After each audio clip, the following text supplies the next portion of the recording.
Irerespeto at hinahangaan sa mundo ng showbiz si Herman Moreno o Kuya Germs.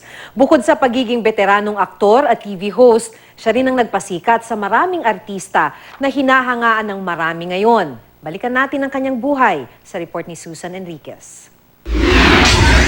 Master showman, star builder, at tatay ng maraming artista sa showbiz.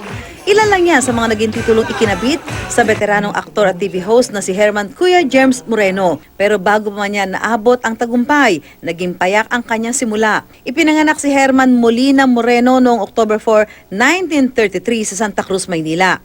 Nagsimula siya bilang isang janitor at telonero o tagataas ng telon sa Clover Theater. Ito rin na naging daan para pasukin niya ang mundo ng teatro bilang isang komedyante sa vaudeville.